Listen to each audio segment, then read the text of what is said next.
He's a little fatty. Oh, he slapped the hell out of that monkey slapped the hell out of her. Welcome back to 90 Day Fiance before the 90 days, where self-awareness is zero, non-existent, and you gotta love it. Renee gets slapped by a monkey. That's always fun. Loren is pissing needles, so might be some issues there. Bryan is still a liar, and in future episodes, we're going to see that I think he's still not 100% truthful while trying to play the victim. And Niles is my favorite person in this whole show, and he is just naive and gonna get used. I really hope he realizes it quickly, because this is not going to end well for him. But first, make sure you comment, like, subscribe, hit the bell for notifications. I appreciate all the support. Let's get it started with Tigerlily, because she seems to finally be having a few realizations, but whenever she has one of those realizations, for some reason, she shifts back, and then we are back to where we started, which is getting nowhere. Jordanian wedding, normally groom and bride, they have one outfit. If they have more than one outfit, it's more special.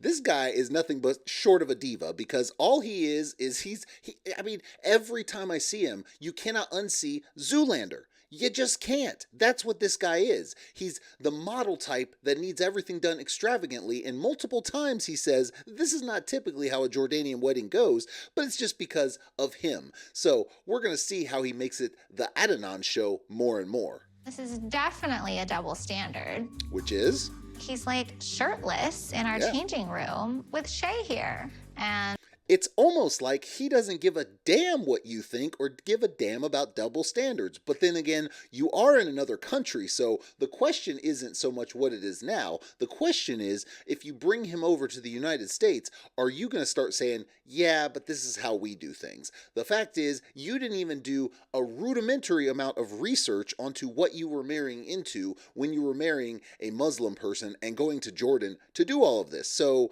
that's kind of on you, but I do feel for you, because it's kind of ridiculous, some of these standards. But hey, next time, maybe you'll do some research. And she continues to wait for his diva behavior, because he's got to get done first, and then you have this kind of stuff going on where all she does is look like the evil stepsister.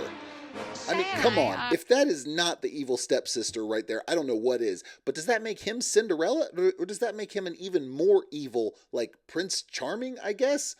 Then who's Cinderella in this matter? Is it her friend? I mean, nobody is good here. Nobody. Nobody at all. if I found out that Adnan was like a serial killer or something, as long as he didn't want to like turn me into a skin suit, then that would be okay. Lady, let me introduce you to Ted Bundy, who, by all accounts, was a charming person right until he killed the co-eds that he charmed. And yet here you are, which I think you're serious. I think she's actually serious, that she's like, if I found out he was a serial killer, if I didn't feel like he was going to Ed Gain me into a skin suit, or, you know, Buffalo Bill from Silence of the Lambs. No, get that out of here. But if he was going to do that, then, you know, as long as he's not going to do that, it's all good. Like, I think she's serious. Like, for real. Something is wrong with this lady. My family calling my wedding Maharajan Adnan. Festival of Adnan. I mean, what? Come on. She goes on to say, shouldn't it just be called the festival, or should it be called the Festival of Adnan and Tigerlily and not just the Festival of Adnan? And he goes on to say that, no, just my name, because that's the culture, basically. So this is just all stuff to look forward to and how it's going to be. If she doesn't learn that this is not going to be some happily ever after, and she's going to have to adhere to these norms or leave, then I don't know what to tell her, because she is in a relationship that is going to be exponentially more controlling than the last one she claims to have left because it was too controlling. And how is that even sustainable for someone who claims they don't want to be controlled, but yet they're okay with being controlled sometimes? She makes no sense. She needs to get it together. Leave. You may be married in Jordan, but just leave. Just go back to the United States. Whatever.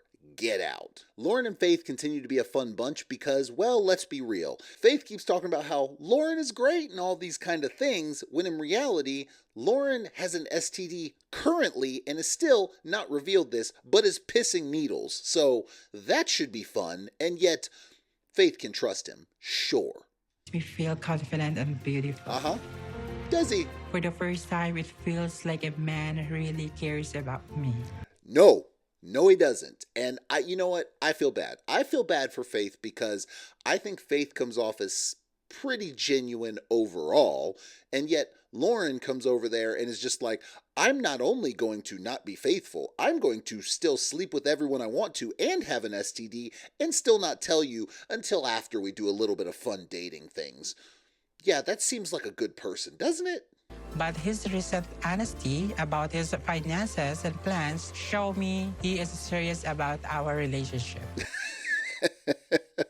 I mean, it's, I feel bad for Faith. I do, because Faith is so wrong about this idiot of a mother. Let me not use foul language. This guy is a worthless piece of garbage. That is all I know. Well, I have gonorrhea. He is smiling the whole time. He is smiling, saying that. Gonorrhea? It's a sexually transmitted disease. Like, look, he's smirking the whole time. You have to be the biggest piece of garbage. I mean, look at that. Look at this guy. Like, that is not only, that's like a smirk grin, like, I'm proud of what I did kind of crap. Like, he is genuinely proud of being a whore. Because that's what he is. It's like, yeah, when Faith may not understand that when I sleep over, it means I'm having sex with everyone. So you're a whore. Well, I'm just having fun. Like, you're a whore. You're a whore, dude. Let's be honest about it. And yet that's okay. You're just smiling about it when you're telling, supposed to be your significant other that you have an STD. You are a piece of human debris. That you are. He is so faithful on me and our relationship. Yeah, that's a blow. When you've thought that someone was faithful to you because you're talking and they were clearly sleeping around the whole time, that's going to be a hell of a blow to you. And Faith is clearly blindsided. Like, no clue. Had no clue. Faith is clearly blindsided. And again, this is what we get. Smirk. Smirk, smirk. This is what it's like. He's like an evil villain. I mean, this guy is like an evil villain. Like, that's all he is. He's like from a Bond movie or something. Like, he's hiding behind and he's like, spread STDs throughout the world. Oh, ha, ha, ha, ha. That's what this guy is. Like, what a piece of garbage. Like, I don't know what else to say. What a piece of garbage. Have you AIDS? No. No. You don't. It's not the same. It's still an STD. Why the hell would Faith think that maybe you wouldn't give AIDS? Like, you're just telling that, you got gonorrhea because you were sleeping around. Of course Faith is going to think you might give AIDS. Like, you might just have it hiding and dormant. It's not the same, though. Come on, man. You know who get gonorrhea? I don't have friends like that. Nice. Like, Faith is like, I don't have friends like that. Like, dude, you are, listen. Why is he on this show? Like, these are the type of people that I'm like, okay, one side might actually be genuine, although Faith had her own ulterior motives of getting to the United States. But the fact is that out in this relationship, all right, who could kind of blame? Because, that's a rough spot of the Philippines. But at the same time, I'm like, it didn't come off the same way that him getting STDs, sleeping around, and not caring that he could just give it to anyone comes off. Yeah, like, Loren, loser piece of garbage of the day. That's all. I don't know. I need like a an animation or something. The piece of garbage of the day. That's what I need to get. Because I trust you. Yeah, exactly. Yeah. I trust you so much. So I never know how the people that you having sex together. So Faith is just naive in thinking that, he's sleeping at other people's houses and they're not having sex or whatever, when he's saying that he's like, I'm sleeping with other people. Who knows if that's true? The fact is that Faith is saying, you were trusted. You were trusted, and he's like, yeah, of course I was. But he doesn't care about breaking that trust. This is like this. For one, he ain't got no damn money. He's just gonna gold dig right off of Faith, while all of the money that's being made is from Faith cleaning these hotel rooms. So yeah, that's fun, and that is his plan. He needs to go back to the United States. All he's gonna do is destroy anything he touches and continue to do so in the Philippines. So this guy needs to go back and destroy his own life back in the United States, because this is ridiculous. Renee and Chidi continue to be a fun bunch because she is just a powder keg waiting to explode whenever she gets slightly pissed off. It's almost like, I'm serious, like she looks like Shelly Duval. So it's almost like if the roles were reversed in The Shining and she had the axe and and Jack Nicholson was cowering in the corner, that's kind of the vibes I'm getting from her because damn, she got problems. Looking back that far now, are you ashamed of even flirting with me and loving me in that way? Are you ashamed of it now? No, I am not, because that was who I was at that time. So he's trying to explain why things have changed. Now, she's like, what the hell? You know, she got all pissed off because now he doesn't want to have sex with her. He's explaining that, well, at the time, yes, we did have sexual text messages back and forth, whatever they did, but he decided to commit himself to celibacy. Now, if they come back and be like, well, you know, he was sending these sexual text messages the day before she came there, then that's kind of a problem, and you were being extremely misleading.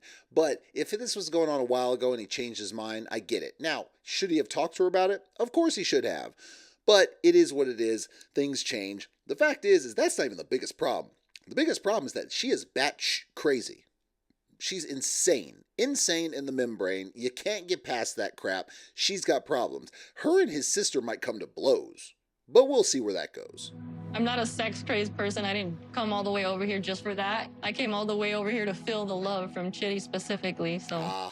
Okay, so she's trying to sell it now when she clearly got pissed off when he mentioned that before. And instead of saying, look, I get it, but I'm a little confused because we had all these conversations, that would have been the proper way to handle it. Instead, she came off as a sex-crazed person who was just trying to have sex with him like she's saying she's not now. So, but whatever, it's fine. Clearly that's cleared up. So everything's happily ever after, right? Yes, he's right here. Don't do it. Don't do it, man. Oh, damn. Say hi. Don't touch the monkey. Wow. Don't you do it. Oh, he has Bad tiny decisions. little eyes and a cute little mouth. He's a little fatty. Oh, he slapped the hell out. That monkey slapped the hell out of her. Come on, man. If the only thing better would have been a serious slap in the face because this monkey's like, what the hell are you doing? Stop bugging me. And she seriously, all this whole wildlife crap because she's got pet chickens that she's got to put a diaper on at home. She thinks she can go up and touch stuff. She's lucky that monkey didn't eat her face. And it's a small monkey, but you know, her nose or something. She's lucky, man. She's going up. Who goes up to a random monkey sitting on a railing and says, let's pet this now? That's probably a good idea.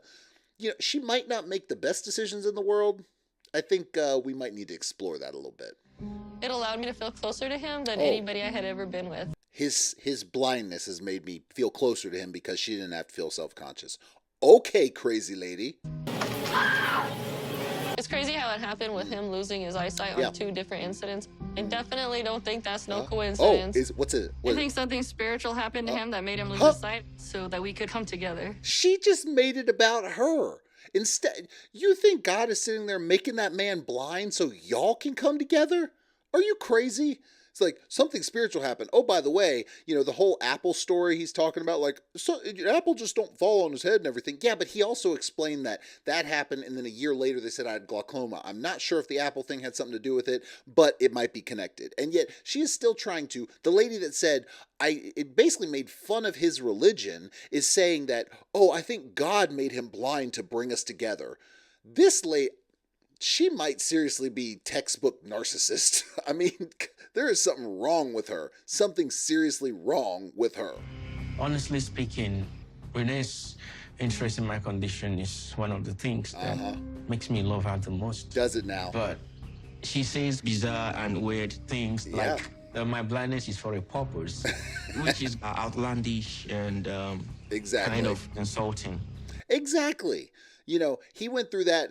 The whole thing happened with the glaucoma or the apple or whatever. Then he fell and hit his other eye, and then he ended up going blind. And yet you're hearing that, oh, but you were made blind to be with me. Yeah, that's going to, you know, eat at you a little bit. He's like, I mean, I'd like to see, though. But she went on, she said at one point, like, we wouldn't even be together if you were blind. Maybe not. But the fact is, you're trying to connect him being blind with being with you. Lady, you're making it about you. And it is not becoming of you, my dear. Not at all. Now, Bryan and Ingrid are in an interesting position, and my opinion's slightly flipping on this whole situation, because originally it was me thinking she's just trying to get citizenship and get to the United States, and maybe that's the case. But now that we're getting to know Bryan a little bit more, he's coming off as more of the douchebag, if you will, because now he's revealed everything, which we're going to find out isn't really everything, but he's revealed a lot more, that he was an addict, that he was a drug dealer, that had something to do with him getting shot, and all these things, and yet now he's trying to act like he's upset and the victim because she's bothered that you lied. My man, you have learned nothing, and I hate to break it to you, but when it comes to addicts, when you're starting to do all these justifications and not just taking responsibility and saying, hey, I was afraid you run, I'm sorry, I messed up, and just leaving it at that. When you're trying to do backflips, trying to make yourself the victim, you are about 2 steps away from getting high again. So the fact is that she's talking about, oh, what if you're going to use cocaine again? Guess what?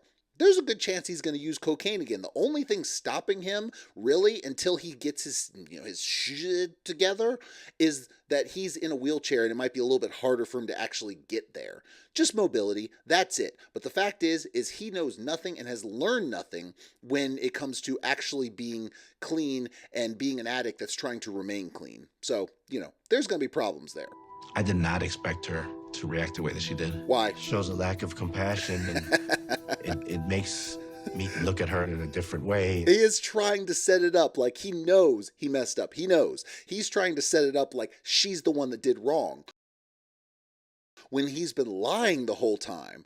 Now, maybe she's lied about some things, I don't know, but I haven't seen any indication that she's been the one lying. And now he's like, it made me see her in a whole different light. Dude, you have no accountability. Zero accountability. And that is what's going to continue to cause you problems and why you are going to continue to be alone. Not your wheelchair, not the mobility issues, but you, your personality. Get it together. Nope. She did not owe him an apology. He owes her an apology for lying. She did not owe him an apology for saying, I don't even know if you're going to go use cocaine or sell drugs again. She didn't owe him nothing for even saying that maybe the reason you're not selling drugs is because you're in the wheelchair. She owes him nothing, and yet she apologized. Did he apologize yet? Nope. So he actually succeeded in making her feel bad for nothing at all, other than reacting normally to his lies. Like, this guy seriously got some problems he's got to work out. So Bryan goes off and decides, okay, maybe it's not going well, so I'm going to go buy some gifts and maybe halfway apologize for something or whatever.